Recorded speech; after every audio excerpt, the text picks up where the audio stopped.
کہاں؟ پروفیسر قادر نے چونک کر اس کے اشارے کی طرف دیکھا اور ایک لمحے کے لیے اس پر پراسرار منظر کو دیکھ کر اس کے دل میں سرد لہریں اٹھنے لگیں۔ وہ شیشے کا بنا ہوا ایک خوبصورت تابوت تھا جس کے اندرونی مناظر بھی صاف نظر آ رہے تھے۔ تابوت میں گلابی رنگ کا سیال اوپر تک بھرا ہوا تھا اور اس سیال میں ایک انسانی جسم تیر رہا تھا۔ تابوت کا ڈھکن بند تھا اور اس کے عین اوپر چاندی کی بنی ہوئی ایک بہت بڑی بوتل اوندھی لٹکی ہوئی تھی۔ اس بوتل کا چوڑا دہانہ شاید بند تھا، لیکن اس دہانے میں کوئی ننھا سا سوراخ بھی تھا جس سے ایک چمکدار قطرہ وقفے وقفے سے تابوت میں ٹپک رہا تھا۔ ایسا لگتا تھا جیسے تابوت پر چنگاریاں گر رہی ہوں، اور پھر شاید یہ قطرہ اسی گلابی سیال میں تحلیل ہو جاتا، کیونکہ اس کے کسی جگہ بہنے کے نشانات نظر نہیں آ رہے تھے۔ اس پراسرار غار میں یہ تابوت اور اس میں موجود انسانی جسم نظر آنے کے بعد یہاں رکنا ایک مشکل کام تھا، لیکن پروفیسر ایک مضبوط دل انسان تھا۔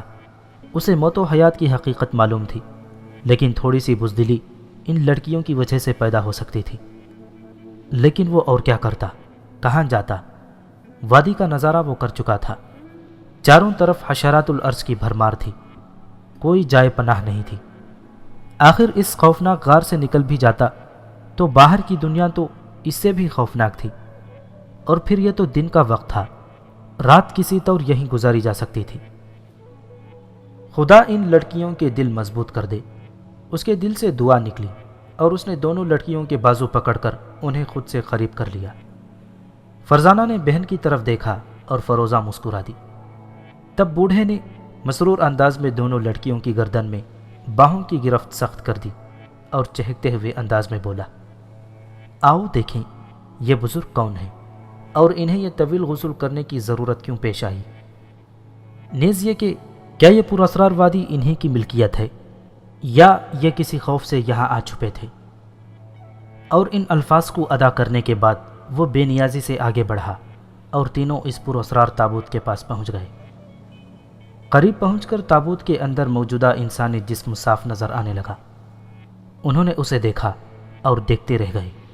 وہ ایک جوان العمر آدمی تھا۔ اس کے جسم پر پرانی طرز کا ایک خوبصورت لباس تھا جو سیال میں ہونے کے باوجود بھیگا ہوا نہیں معلوم ہو رہا تھا۔ اس کا چہرہ شیشے کی طرح چمکدار تھا۔ ہلکی نیلاہٹ لیے خوبصورت بال پیشانی پر بکھرے ہوئے تھے۔ بڑی بڑی آنکھیں پرسکون انداز میں بند تھیں۔ ایسا لگتا تھا جیسے وہ سکون کی نیند سو رہا ہو۔ وہ تینوں منہ پھاڑے اسے دیکھتے رہے۔ مردانہ حسن کا کوئی انتہائی تصور ہو سکتا ہے تو وہ اس سے بھی بڑھ کر تھا۔ ایسا متناسب اور سڈول جسم، ایسا پرجاہت چہرہ اس سے قبل انسانی نگاہوں سے نہیں گزرا ہوگا۔ وہ یونانی سنگ تراشی کا سب سے حسین شاہکار نظر آتا تھا۔ دونوں لڑکیاں اس سے بے حد متاثر معلوم ہو رہی تھیں۔ ان کی آنکھوں میں شوق و پسندیدگی کے آثار تھے۔ کئی منٹ تک وہ بتوں کی طرح ساکت و جامد کھڑے اسے دیکھ رہے تھے۔ اس کے چہرے سے نظر ہٹانے کو دل نہیں چاہ رہا تھا۔ پھر بوڑھا قادر ہی چونکا، واہ، اس قلمرو کے شہنشاہ تو بے مثال ہیں۔ کیا خیال ہے ان حضرات سے تعارف حاصل کیا جائے؟ اور بوڑھے کی آواز سے دونوں لڑکیاں چونک پڑیں۔ پھر انہوں نے چاروں طرف دیکھا اور فروزاں بول پڑی، یہاں کوئی اور بھی ہو سکتا ہے ڈیڈی، ممکن ہے پہلے اسے تلاش کیا جائے، کیا خیال ہے؟ آئیے دیکھ لیں، فروزہ نے کہا۔ وہ تینوں تابوت کے پاس سے ہٹ گئے اور غار کے دوسرے حصوں کی تلاشی لینے لگے۔ پھر بوڑھے قادر نے دو تین آوازیں لگائیں۔ وہ کسی انجانی شخصیت کو پکار رہا تھا، لیکن اس کی پکار کا کوئی جواب نہیں ملا، صرف اس کی آواز کی بازگشت تھی، اور اس وقت تک گونجتی رہی جب تک اسے وہاں سے باہر نکل جانے کا موقع نہیں ملا۔ کوئی نہیں ہے، اس نے آہستہ سے کہا۔ ممکن ہے غار کے دوسرے حصوں میں کوئی ہو۔ آپ نے وہ لمبی سرنگ دیکھی ہے؟ ہاں، آؤ اس طرف چلیں، بوڑھے نے کہا، اور پھر وہ لڑکیوں کا ہاتھ پکڑے اس دروازے کے دوسری طرف بڑھ گیا، جس کی دوسری طرف ایک خوبصورت کمرہ تھا، اور اسی کمرے میں ایک سرنگ کا دہانہ نظر آ رہا تھا۔ وہ سرنگ کے دہانے پر پہنچ گئے، لیکن لطف کی بات یہ تھی کہ وہ سرنگ بھی تاریک نہیں تھی۔ اس میں روشنی لانے کا خاص انتظام کیا گیا تھا۔ سیلن اور گھٹن جیسی کوئی شے پورے غار میں کہیں موجود نہیں تھی۔ وہ آہستگی سے سرنگ میں داخل ہو گئے۔ ان کے دل تیزی سے دھڑک رہے تھے، لیکن ان دھڑکنوں میں خوف کا عنصر نہیں تھا، بلکہ ایک ہلکا سا تجسس تھا۔ وہ اس پراسرار دنیا کے حسن پر اش اش کر رہے تھے۔ سرنگ میں چلتے ہوئے انہیں احساس ہوا کہ ان کے پیروں کے نیچے موٹا قالین ہے۔ بوڑھے قادر نے جھک کر اس قالین کو دیکھا تھا اور پھر طویل سانس لے کر سیدھا ہو گیا۔ سڑک واقعی لمبی تھی اور پھر وہ تقریباً 200 گز چلنے کے بعد بائیں سمت گھوم گئی تھی، لیکن جو ہی وہ گھومے انہیں تیز روشنی نظر آئی۔ وہ قدرتی روشنی تھی، گویا یہ سرنگ سے باہر نکلنے کا دوسرا راستہ تھا۔ وہ آہستہ آہستہ چلتے ہوئے سرنگ کے دہانے پر پہنچ گئے اور پھر دوسری طرف دیکھ کر ایک بار پھر ان کی آنکھیں حیرت سے پھیل گئیں۔ یہ کوئی بیرونی جگہ نہیں تھی، بلکہ اس کا تعلق اس پراسرار غار سے ہی تھا۔ ایک سرسبز میدان تھا جسے ایک خوبصورت لان کی شکل دی گئی تھی۔ چاروں طرف پھلوں کے درخت تھے، ان کے نیچے پھول کھلے ہوئے تھے۔ پھر ان کے عین درمیان میں ایک سنگ مرمر کا خوبصورت حوض بنا ہوا تھا، اور اس حوض کے شفاف پانی میں رنگین مچھلیاں تیر رہی تھیں۔ حوض کے کنارے کنارے لہد کی شکل میں سفید سنگ مرمر سے تراشی ہوئی اینٹیں پڑی ہوئی تھیں۔ خوابوں کا سا دلکش منظر معلوم ہوتا تھا۔ جس نے بھی یہ غار اور یہ دنیا تعمیر کی تھی، بلا شبہ وہ صاحب ذوق تھا، لیکن وہ کون تھا، کہاں تھا، یہ کسی کو معلوم نہیں تھا۔ انہوں نے لان کا ایک چکر لگایا، سب خاموش تھے۔ پروفیسر نے دونوں لڑکیوں سے رکنے کے لیے کہا اور خود پھلوں کے ایک درخت کی طرف بڑھ گیا، اور پھر جب اس نے درخت کی طرف ہاتھ بڑھایا تو دونوں لڑکیاں سہم گئیں۔ انہیں الف لیلا کے قصے یاد آ گئے، جن میں اس قسم کے باغات جادوگروں کے ہوتے تھے اور انہیں ہاتھ لگانے سے شمشم دیو آ جاتا تھا۔ لیکن بوڑھے قادر نے اطمینان سے پھل توڑے اور انہیں گود میں بھر کر ان کے قریب پہنچ گیا۔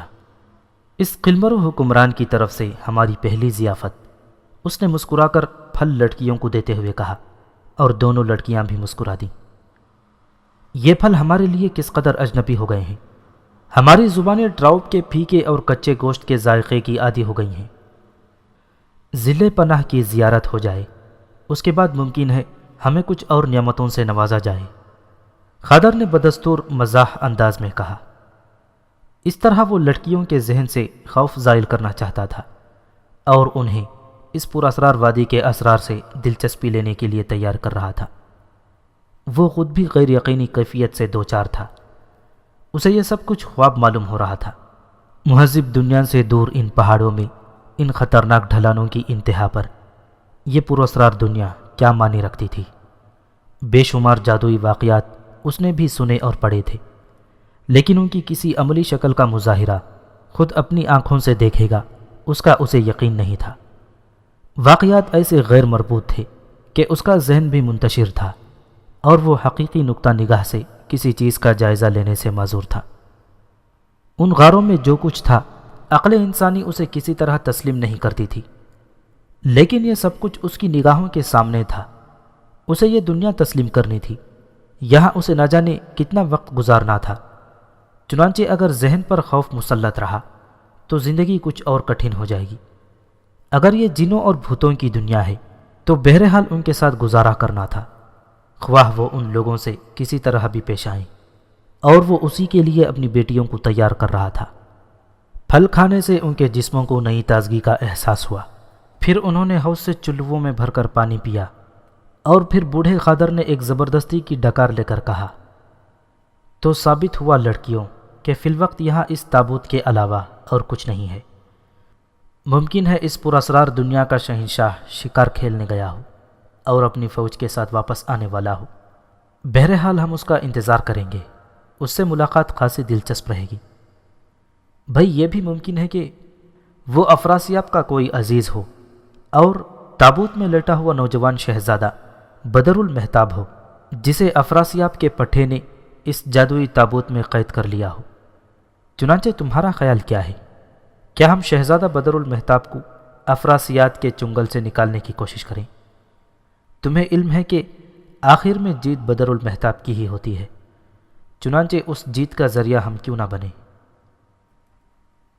فرزانہ اور فروزہ بوڑھے قادر کی دلچسپ باتوں پر مسکرا رہی تھی۔ در حقیقت بوڑھا ان کے دلوں سے خوف زائل کرنے میں کامیاب ہو گیا تھا۔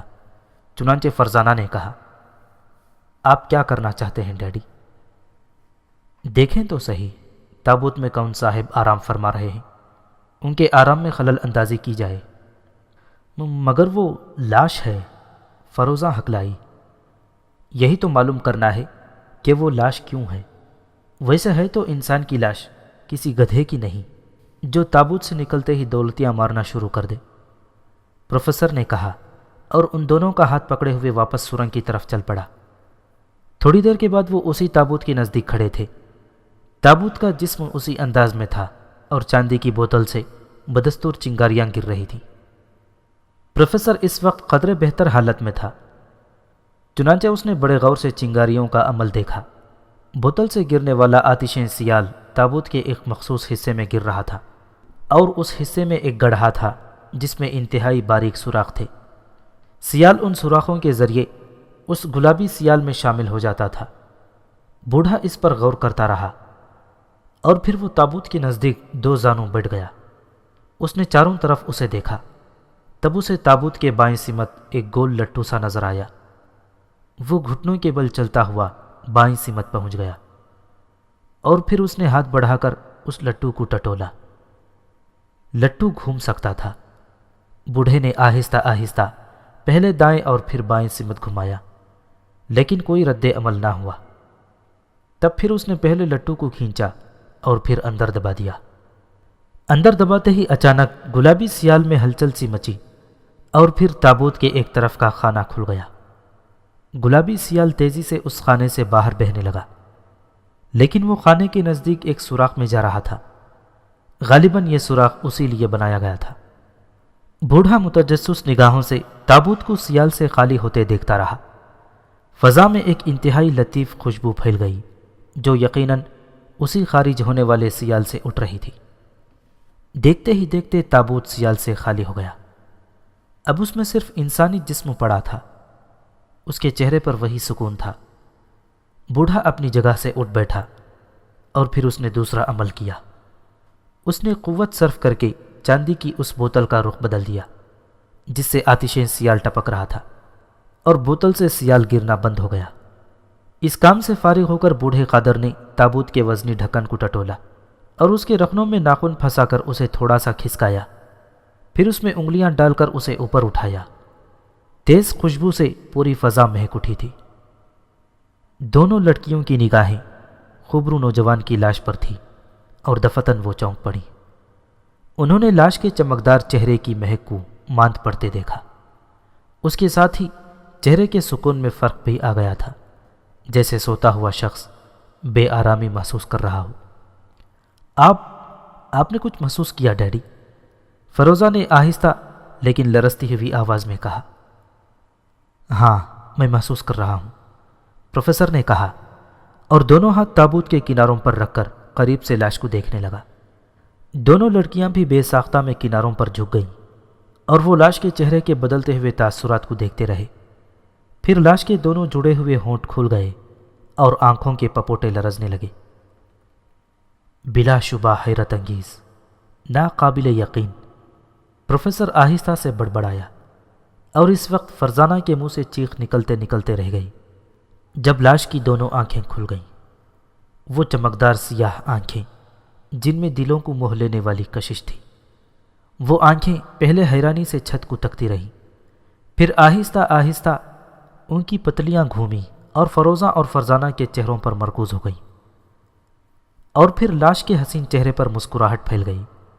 خوبصورت ترتیب سے جمے ہوئے دانتوں کی قطار آبدار موتیوں کی طرح چمکی، اور ایک سرگوشی سنائی دی، ایک واضح سرگوشی۔ کوئی جملہ کہا گیا تھا، لیکن اس کا مفہوم لڑکیوں کے لیے اجنبی تھا۔ البتہ پروفیسر کے چہرے پر حیرت کے نقوش اور گہرے ہو گئے۔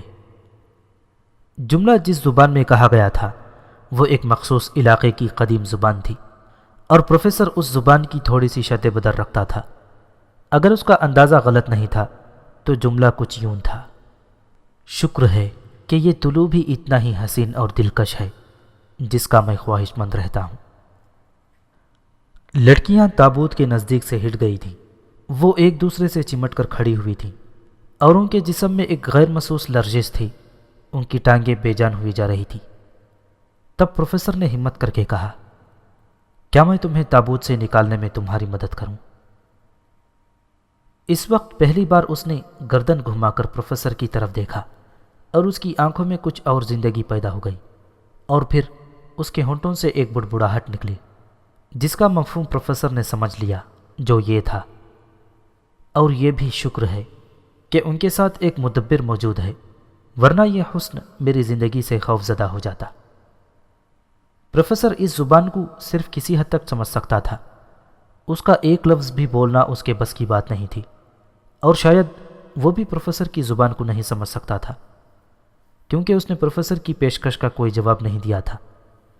پھر اس نے دونوں ہاتھ سمیٹے اور انہیں تابوت کے کناروں پر جما کر اٹھ کر بیٹھ گیا. اس کی نگاہ چاندی کی بوتل پر پڑی اور اس کے ہونٹ سکڑ گئے. تب اس نے کہا, اوہ, وقت پورا نہیں ہوا بلکہ درمیان میں جگا دیا گیا ہو, لیکن کوئی حرج نہیں, سب کچھ ماحول کے مطابق ہے. پھر وہ تابوت کے اندر کھڑا ہو گیا اور دونوں لڑکیاں خوفزدہ انداز میں پیچھے ہٹ گئیں. تب اس نے ہاتھ اٹھایا اور مسکراتے ہوئے بولا, تم انہیں بتاؤ مدبر, مجھ سے خوفزدہ نہ ہو, میں تو حسن کا شیدائی ہوں, میں انہیں کوئی نقصان نہیں پہنچاؤں گا. بوڑھے قادر کی سمجھ میں کچھ الفاظ آئے, کچھ نہ آئے, تاہم اس نے ان کی طرف رخ کر کے کہا, کیا تم میری زبان نہیں سمجھتے؟ اس بار اس نے خالی خالی نگاہوں سے قادر کی طرف دیکھا اور پھر اس کے ہونٹوں پر مسکراہٹ پھیل گئی. یہ صورتحال میرے لیے نئی نہیں ہے, لیکن ٹھہرو, میرے پاس اس کا حل موجود ہے. وہ تابوت سے باہر نکل آیا. وہ اپنے جسم کو اس طرح حرکت دے رہا تھا جیسے رگ پٹھے درست کر رہا ہو. پھر وہ آہستہ قدموں سے ایک طرف بڑھ گیا. اس کا رخ ایک الماری کی طرف تھا.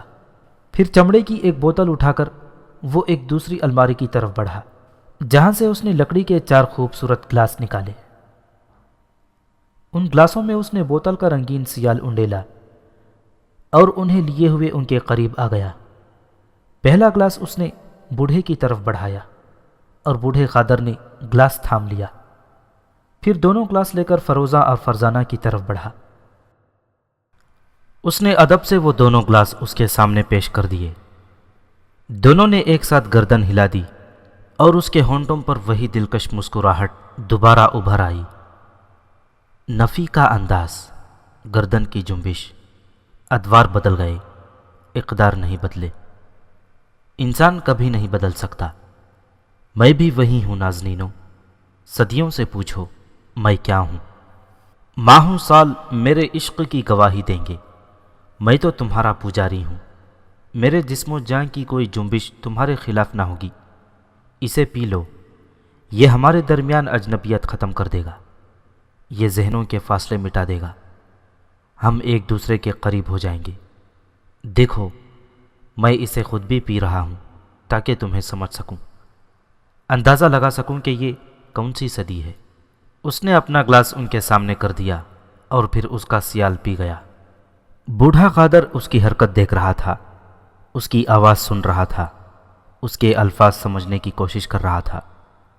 پھر اس نے اندازہ لگایا کہ وہ سیال پی کر اسے بے ضرر ثابت کرنے کی کوشش کر رہا ہے, اور قادر نے خود بھی گلاس کا سیال اپنے حلق میں انڈیل لیا. لڑکیوں نے اب بھی اسے قبول نہیں کیا تھا. بڑا فرحت بخش اور لذیذ سیال تھا, لیکن اس کے اثرات کیا تھے وہ اندازہ لگانے لگا, اور پھر اسے اپنے ذہن کے بہت سے خانے کھلتے ہوئے محسوس ہوئے. ایک عجیب سی سنسناہٹ کے بعد فضا صاف ہوتی محسوس ہوئی اور وہ اس کے سامنے آ گیا. اس کی حسین آنکھیں قادر کا جائزہ لے رہی تھیں. وہ دلچسپی سے قادر کے لباس کو دیکھ رہا تھا, اور پھر اس کی آواز ابھری, مجھے یقین ہے کہ تمہارا دماغ روشن ہو گیا ہوگا مدبر. کیا تم میری آواز سن رہے ہو, میری گفتگو سمجھ رہے ہو؟ اور بوڑھے قادر کی آنکھیں شدید حیرت سے پھیل گئیں. یہ اسی کی زبان تھی, یہ قادر کی زبان تھی, اور وہ اہل زبان کی طرح بول رہا تھا. تم ہماری زبان بول رہے ہو, اس نے حیرت سے کہا، یہ خیالات کی زبان ہے، وقت کی زبان ہے۔ میں وہی زبان بول رہا ہوں جو اب سے کچھ دیر قبل بول رہا تھا۔ تم اپنی زبان بول رہے ہو جو میری سمجھ میں نہیں آ رہی تھی، لیکن اب الفاظ کی اہمیت ختم ہو گئی۔ ہمارے خیالات ایک دوسرے سے ہم آہنگ ہو گئے ہیں۔ الفاظ کچھ بھی ہوں، ان الفاظ کا وہی مفہوم تمہارے ذہن میں آئے گا جو ادا کیا گیا ہے۔ براہ کرم ان لڑکیوں سے بھی کہو وہ بھی ہم میں شریک ہو جائیں۔ حیرت انگیز، خدا کی قسم حیرت انگیز۔ لیکن تمہاری لیبارٹری دیکھ کر مجھے اندازہ ہوتا ہے کہ یہ سب کچھ تم کر سکتے ہو۔ لاؤ یہ گلاس مجھے دو، پروفیسر نے کہا اور اس کے ہاتھوں سے دونوں گلاس لے لیے۔ پھر وہ لڑکیوں کے قریب پہنچ کر بولا، فرزانہ، فروزہ، اسے پی لو، یہ کوئی بری چیز نہیں ہے۔ شاید ہم ایک عظیم انسان سے روشناس ہونے والے ہیں۔ اسے پی لو، ممکن ہے 20ویں صدی کی اس نئی الف لیلہ کے مصنف ہم ہی ہوں۔ پی لو اسے، یہ نقصان دہ نہیں ہے۔ اور لڑکیوں نے جھجکتے ہوئے گلاس لے لیے۔ ایک ہلکا سا گھونٹ لے کر وہ سیال چکھا اور پھر گلاس خالی کر دیے۔ پروفیسر ان کے سامنے کھڑا ان کی کیفیت دیکھ رہا تھا۔ لڑکیوں نے آنکھیں بند کر لیں، شاید وہ ذہنی انتشار برداشت نہ کر سکی تھیں، لیکن چند منٹ کے بعد انہوں نے آنکھیں کھول دیں۔ وہ حیرت سے پروفیسر کو دیکھ رہی تھی۔ تب تابوت کا انسان آہستہ قدموں سے چلتا ہوا ان کے نزدیک پہنچ گیا۔ دوستی کا سلام قبول ہو، اس نے خم ہوتے ہوئے کہا، اور لڑکیوں کے منہ حیرت سے کھل گئے۔ اس سے قبل وہ اس کی زبان نہیں سمجھ رہی تھی، لیکن اب وہ انہی کی زبان بول رہا تھا۔ اپنی اس چھوٹی سی دنیا میں میں آپ کو خوش آمدید کہتا ہوں۔ کیا اس خطے کی بھی حیت بدل گئی؟ اس نے پھر کہا، اور پروفیسر قادر اس کے قریب پہنچ گیا۔ میں دوست کی حیثیت رکھتا ہوں مدبر، میری طرف سے بدگمان نہ ہو۔ لیکن میں اپنے دوست کی شخصیت سے ناواقف ہوں، قادر نے سنبھلتے ہوئے کہا۔ اس کے لیے کچھ مہلت طلب کروں گا۔ فرائض مہمان نوازی ادا کرنے کے لیے مجھے لمحات درکار ہیں، کیا اجازت ہے؟ اور پروفیسر نے گردن ہلا دی۔ اس نے لڑکیوں کی طرف گردن خم کی اور ایک طرف چل دیا۔ بڑی شاہانہ چال تھی، بڑا پروقار انداز تھا۔ وہ بے حد سمارٹ تھا اور اس کی شخصیت ہر انسان پر حاوی ہو جانے والی تھی۔ پھر جب وہ نگاہوں سے اوجھل ہو گیا تو فروزہ نے متحیر لہجے میں کہا، یہ سب کیا ہے ڈیڈی؟ عجائبات عالم، بہر صورت وہ معزز لگتا ہے، اور ایسے شخص سے ہمیں کوئی خطرہ نہیں ہے۔ لیکن وہ اس تابوت میں کیا کر رہا تھا؟ وہ سیال میں غرق تھا، اس ہوا بند تابوت میں قید تھا، اس کے باوجود وہ زندہ ہے۔ کون جانے وہ کیا ہے، لیکن ہمیں اس پر اعتماد کرنا پڑے گا۔ ممکن ہے اس پراسرار انسان کے ذرائع لامحدود ہوں، ممکن ہے وہ ہمیں بیرونی دنیا تک پہنچنے کا بندوبست کر سکے۔ خدا کرے، فرزانہ کے منہ سے حسرت آمیز انداز میں نکلا، اس نے خود پر ملمہ نہ چڑھا رکھا ہو ڈیڈی، اپنی اصل شکل میں آ کر وہ ہمارے لیے خطرناک نہ ثابت ہو۔ فروزہ نے تشویشناک لہجے میں کہا، ایسی شکل میں بھی ہم مجبور ہوں گے۔ اس وقت قسمت ہمارے لیے راستے متعین کرے گی، ہم بے بس ہو چکے ہیں۔ وہ سیال کیسا تھا ڈیڈی؟ فرزانہ نے پوچھا۔ تم اس لیبارٹری کو دیکھ رہی ہو، اس سے اندازہ ہوتا ہے کہ یہ کوئی عظیم سائنسدان ہے۔ ممکن ہے وہ اس ویرانے میں کوئی تجربہ کر رہا ہو۔ بہرحال اس کا تعلق بیرونی دنیا سے ضرور ہوگا۔ یہ سیال اس کے خیال میں خیالات کو ہم آہنگ کر لیتا ہے، گویا ہونٹ کسی زبان میں کچھ بھی کہیں وہ اسی زبان میں ہم تک پہنچے گا جو ہم بولتے اور جانتے ہیں۔ اوہ، اسی لیے ہم اس کی زبان سمجھنے لگے تھے؟ فرزانہ نے پوچھا۔ ہاں، اس کا یہی کہنا ہے۔ لیکن یہ فراڈ بھی تو ہو سکتا ہے ڈیڈی۔ ممکن ہے وہ خود کو پراسرار اور مافوق الفطرت ظاہر کرنے کے لیے یہ اداکاری کر رہا ہو، ذہین فرزانہ نے کہا۔ اس کا تجربہ تم کر سکتی ہو، وہ ہم سے دوبارہ ملے گا۔ ہونٹ ہلنے کے انداز سے بات کا پتہ چل جاتا ہے۔ تم اس کے ہونٹوں پر نگاہ رکھنا، اگر اس کی ادائیگی الفاظ سے ملتی جلتی ہو تو ہم اسے فراڈ سمجھ سکتے ہیں، ورنہ پھر ہمیں اس کی باتوں پر یقین کرنا پڑے گا۔ وانڈرفل، میں بھی خیال رکھوں گی، فروزہ نے کہا، اور اسی وقت دور سے انہیں وہ آتا نظر آیا۔ اس کے جسم کا لباس بدل چکا تھا اور وہ اسے دیکھ کر ششت رہ گئے۔ وہ اعلیٰ درجے کا سوٹ پہنے ہوئے تھا جس پر میچ کرتی ہوئی ٹائی باندھی گئی تھی، البتہ بالوں کا اسٹائل قدیم تھا جس سے اس کا حسن بے پناہ ہو گیا تھا۔ بلا شبہ لڑکیوں نے اس سے زیادہ وجیحہ نوجوان اپنی زندگی میں نہیں دیکھا تھا۔ مشرقیت مانے تھی، ورنہ وہ اپنی پسند کا اظہار ایک دوسرے پر کر ہی دیتی۔ وہ تینوں اسے دیکھنے لگے۔ عزیز مدبر، کیا میں نے اس لباس کا استعمال غلط کیا ہے؟ اس نے بوڑھے قادر کے سامنے کھڑے ہو کر کہا، اور قادر اس کا چہرہ دیکھنے لگا۔ اس کے انداز میں بچوں کی سی معصومیت تھی۔ لیکن چند لمحات میں یہ خوبصورت لباس تم نے کہاں سے مہیا کر لیا؟ بوڑھے قادر نے حیرانی سے کہا، اور اس کے ہونٹوں پر پھر وہی دلکش مسکراہٹ پھیل گئی۔ یہ ایک طویل داستان ہے، آؤ میں نے تمہارے لیے کچھ بندوبست کیا ہے۔ تم لوگوں کو شاید کوئی حادثہ پیش آیا ہے، میں تمہارے چہروں پر خراشیں دیکھ رہا ہوں۔ ہاں، ایک بات اور بتا دوں، کیا تمہارے ساتھ کچھ دوسرے لوگ بھی ہیں؟ تھے، پروفیسر نے اداسی سے کہا، لیکن اب ان میں سے کوئی زندہ نہیں۔ مجھے ہمدردی ہے، بہرحال انہوں نے فنا کا حسن اپنا لیا ہے، تم ان کے لیے آزردہ ہو، لیکن تم کیا جانو انہوں نے کیسا سکون پایا ہے۔ اس کے آخری الفاظ حیرت آمیز ہو گئے، اور وہ پھر حیرت سے اس کی شکل دیکھنے لگے۔ اس کی بات ان کی سمجھ میں نہیں آئی تھی۔ آؤ حسین لڑکیوں، میں نے تمہارے لیے اور اس محترم انسان کے لیے لباس کا بندوبست کیا ہے، لباس تبدیل کر لو، اس کے بعد زندگی کے دوسرے لوازمات سے لطف اندوز ہوں گے۔ اس نے دونوں لڑکیوں کے ہاتھ پکڑ لیے، اور نہ جانے اس کے لمس میں کیا مقناطیس تھی کہ وہ دونوں اپنی روح سلب ہوتی محسوس کرنے لگیں۔ وہ اس کی مطیع ہو گئیں۔ اس کے ہاتھ کی لطیف حرارت ان کے رگوں پے میں سرایت کر گئی، اور ان کا دل چاہا کہ وہ زندگی کی آخری سانس تک ان کے ہاتھ اسی طرح تھامے رہے۔ البتہ بوڑھے قادر کے چہرے پر ہلکی سی تشویش کے آثار پھیل گئے تھے، تاہم وہ بھی ان کے ساتھ چل پڑا۔ وہ انہیں لیے ایک دروازے میں داخل ہو گیا۔ قادر کو یاد نہ آیا کہ وہ اس دروازے میں داخل ہوا تھا یا نہیں، البتہ اس نے وہ ملبوسات نہیں دیکھی تھیں جو یہاں موجود تھے۔ میں روشن ضمیر نہیں، البتہ قیافہ شناس ضرور ہوں۔ تمہیں میرا اس طرح لڑکیوں کا ہاتھ پکڑنا پسند نہیں آیا ہے۔ اس بارے میں صرف اتنا عرض کروں گا کہ میں بے ضرر ہوں، میں اپنی مرضی کسی پر مسلط نہیں کرتا۔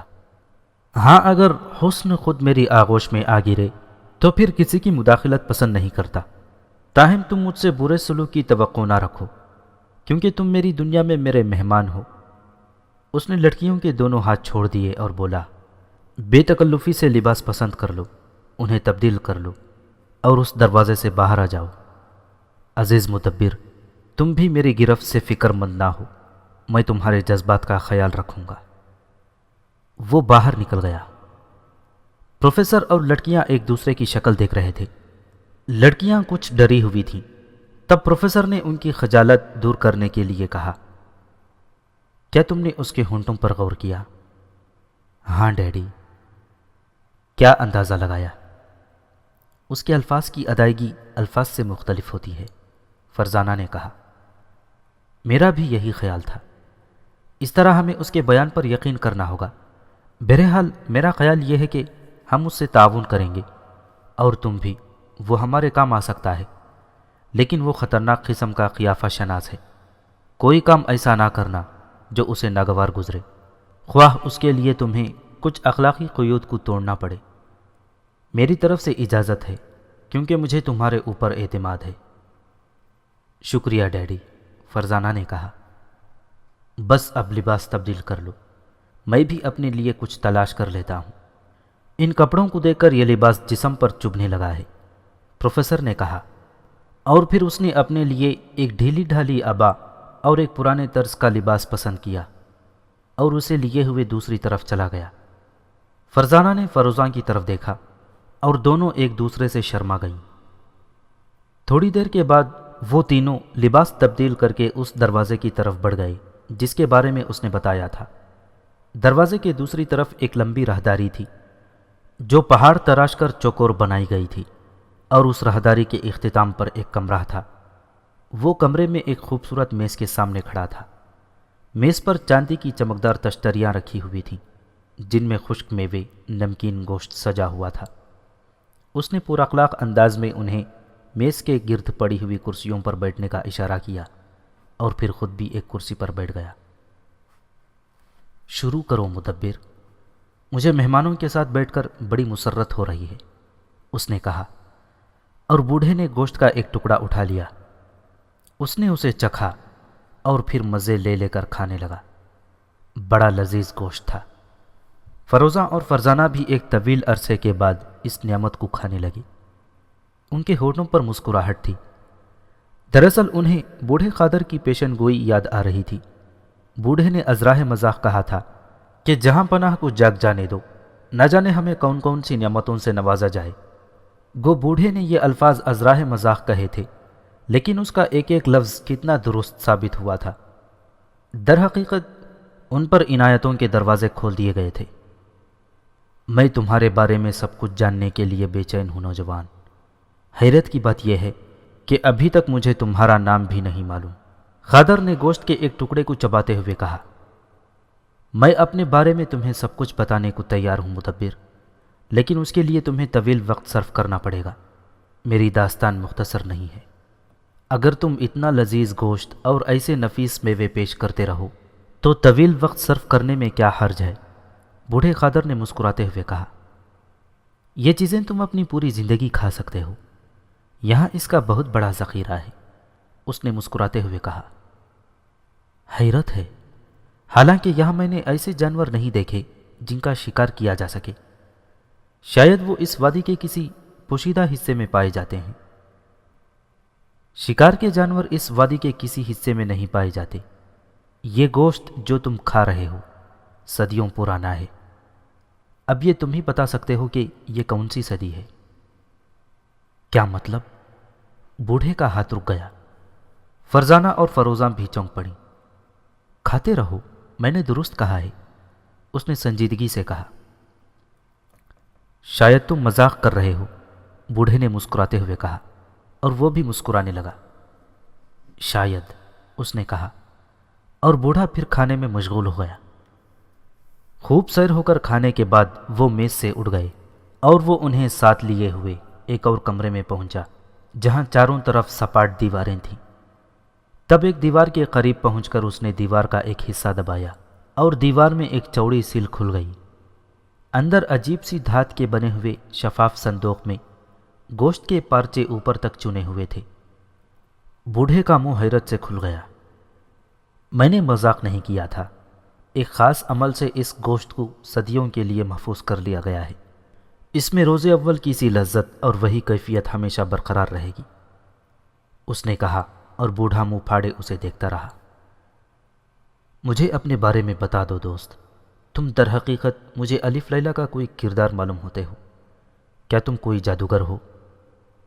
جادو؟ الف لیلا؟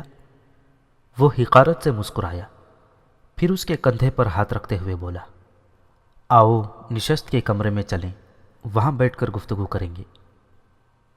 تمہارے بارے میں بے شمار الجھنیں ہمارے ذہنوں میں ہیں، کیا تم ایک دوست کی حیثیت سے انہیں دور نہیں کرو گے؟ میں حاضر ہوں مدبر، میں تمہاری ہر الجھن دور کرنے کو تیار ہوں، دلائل کے ساتھ، ثبوت کے ساتھ، اور اس کے ساتھ مطمئن بھی ہوں کہ تم میری ہر بات کو حقیقت سمجھو گے، اس نے کہا۔ وعدہ؟ ویسے میرا نام قادر ہے، بوڑھے نے کہا، اور یہ میری دونوں بچیاں فرزانہ اور فروزہ ہیں۔ قادر یعنی آفتاب، سورج، فروزہ روشن، فرزانہ جہاں دیدہ، ہوشیار، بڑے خوبصورت اور موزوں نام ہیں، اس نے کہا۔ اب یہی بات تعجب خیز ہے، تم ہماری زبان سے ناواقف ہو لیکن اس کے معنی سمجھتے ہو۔ تمہارے جسم پر قدیم لباس تھا، اب تم سوٹ میں نظر آ رہے ہو۔ یہ سب کیا ہے؟ یا تو صرف جادو، یا پھر تم کوئی ایڈونچر پسند ہو جو اس ویرانے میں تفریحات کر رہے ہو؟ بوڑھے نے کہا اور وہ ہنس پڑا۔ ابھی یہ سب کچھ تمہاری سمجھ میں نہیں آئے گا۔ میرے بارے میں تمہارا اور کیا خیال ہے؟ تم شیشے کے تابوت میں لیٹے تھے۔ تابوت میں گلابی رنگ کا سیال بھرا ہوا تھا اور اوپر ایک بوتل لٹک رہی تھی جس سے چنگاریاں ٹپک رہی تھیں۔ وہ میری سمجھ میں نہیں آیا، وہ کیا تھا؟ چنگاریاں حیات تھیں، روح کو زندہ رکھنے میں معاون تھیں، نیند کو گہرا اور بااثر بنانے میں اکثیر تھیں، اور گلابی سیال جسم کا محافظ تھا، لیکن تم ابھی نہ سمجھو گے۔ تب تم ایک سائنسدان ہو اور دنیا سے دور اس ویرانے میں تجربات کر رہے ہو۔ تمہارے تمام قیافے غلط ہیں میرے دوست، لیکن فکر نہ کرو، میں تمہیں اپنے بارے میں سب کچھ بتاؤں گا۔ تم کسی چیز سے ناواقف نہ رہو گے کیونکہ تم میرے مہمان ہو۔ آؤ اس کمرے میں آؤ، میں تمہیں اپنی لائبریری دکھاؤں گا۔ اور وہ انہیں لیے ہوئے ایک کمرے میں داخل ہو گیا۔ اس کمرے میں پروفیسر پہلے ہی دیکھ چکا تھا۔ یہ وہی کمرہ تھا جہاں بے شمار کتابیں چنی ہوئی تھیں۔